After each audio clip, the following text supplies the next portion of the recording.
coucher, les jeux vidéo, voilà, l'heure de coucher. Au départ, on prend l'excuse des 3 ans d'écart. Ils ont 3 ans d'écart, on s'est dit, bon, en fait, ton frère, il a le droit parce qu'il est plus grand que toi. Mais après, ça reste quelque chose, et puis le droit, on ne le donne pas à l'autre, mais sans s'en rendre compte. Hein. Mais là, quand je vous entends, vous avez les yeux très ouverts sur ces différences. Ça veut dire que vous en êtes voulu par rapport à Richard? Non. Non, parce que moi, j'ai fait beaucoup de thérapie pour m'aider, pour moi, pour plein d'autres choses que celle-là. Ça fait partie de mon travail. Et oui, je suis très, très consciente. Alors, quelle relation vous avez? Absolument pas consciente, par contre, que je faisais des différences. Quelle réaction il a eu, Richard? Comment il s'est construit par rapport à ça? Richard, il a fait comme on lui a dit de faire. Et comme c'était un enfant pragmatique, autonome, qui se prenait en charge sur tout, il n'a jamais vraiment rouspété ni fait quoi que ce soit. Il en a loué. Est-ce qu'il en a souffert, vous pensez? Oui, il en a souffert parce qu'il me l'a dit dans l'émission. C'est la première fois qu'il me l'a dit de cette façon-là. Qu'est-ce qu'il vous a dit? En fait, pour lui, il y avait eu des passe-droits et qu'il m'en avait énormément voulu. Qu'on l'avait obligé à faire des choses ou qu'on ne l'avait pas autorisé à faire des choses. Je peux donner un exemple, c'est qu'Alexandre a fait 6 ans d'études et que Richard n'a pas fait pour des raisons diverses et variées. Mais pour moi, il n'y a pas de différence là-dessus. Et quand Richard a arrêté son début d'études, je lui ai dit, écoute, ce serait peut-être bien que tu ne restes pas sans rien faire.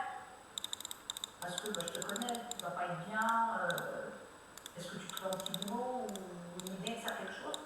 Et Richard, au début du jour, il travaillait. Très vite, il a... Et qu'est-ce que vous avez ressenti, je reviens sur cette préparation de mission, quand il vous a dit qu'il en a voulu et qu'il en a souffert? Vous avez ressenti quoi? J'ai pris conscience définitivement, quoi. J'ai pris conscience et je lui ai dit, je ne peux pas réparer ce que j'ai pas fait, ou ce que j'ai mal fait, mais sache que... Vous lui avez demandé pardon? Oui, j'ai demandé pardon. Alors, on a un petit message tout à l'heure, vidéo de Richard qui n'a pas voulu venir aujourd'hui, c'était... Qui ne voulait même pas faire une vidéo. Eh bien, il nous en a fait une, mais c'est vrai qu'il était très bousculé. C'est un message audio, en fait, qu'il nous avait fait, mais il a été très bousculé, évidemment, donc ça a remué les choses, mais je crois aussi peut-être dans le bon sens. En tout cas, pour l'instant, on va d'abord accueillir Alexandre.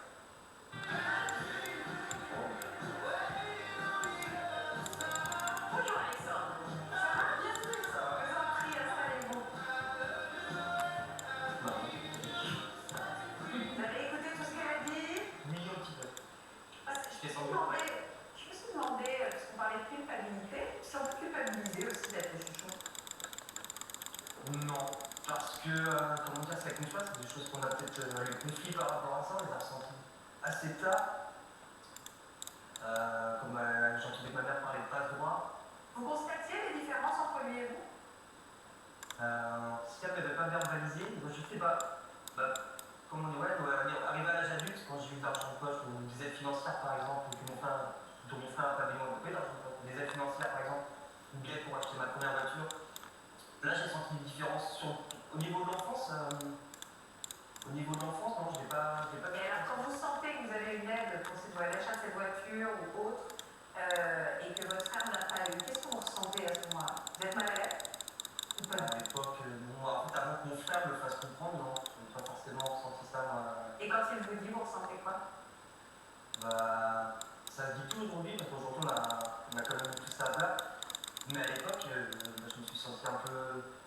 En vrai, j'ai eu de la culpabilité, mais je me suis dit, si tes parents te donnent à toi et pas à moi, ça serait une bonne guerre, autant faire comme ça, pour me dire, je vais pas chercher à avoir plus que toi.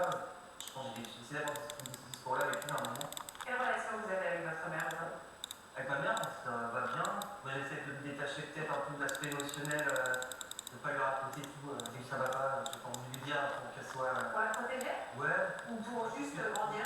Me plaît, de grandir peut-être tout simplement. Je pense que je suis peut-être encore peut-être ma copine, je dirais mieux, je suis peut-être un petit peu dépendant, peut-être encore sans me rendre compte. Même si émotionnellement, ça fait un moment que j'essaie de me détacher. Vous avez quel âge? 32 ans. Après, peut-être sur les grosses décisions de la vie, j'ai peut-être facilement lui demander encore son avis. Mais je cherche pas, je vais pas me chercher aujourd'hui, je vais plus chercher à me confier sur le point émotionnel. Et votre copine, comment elle vit la relation que vous avez avec votre mère? Comment Elle a recruté. Je pense qu'elle s'est rendue compte comment. Je pense pas que je parle beaucoup de ma mère, mais peut-être la façon dont jamais on a. Ah, ma mère elle aurait fait ça, ou tiens, ça me fait penser, ou même les parallèles que je peux faire entre ma copine et ma mère, ça m'arrive de le faire. Ouais. Et c'est là, lui, s'il a été couvé par sa mère, je pense que ma copine en sera comme ça. Ouais. Peut-être qu'on peut donner ce conseil éternel à tous les hommes qui ne regardent jamais comparer sa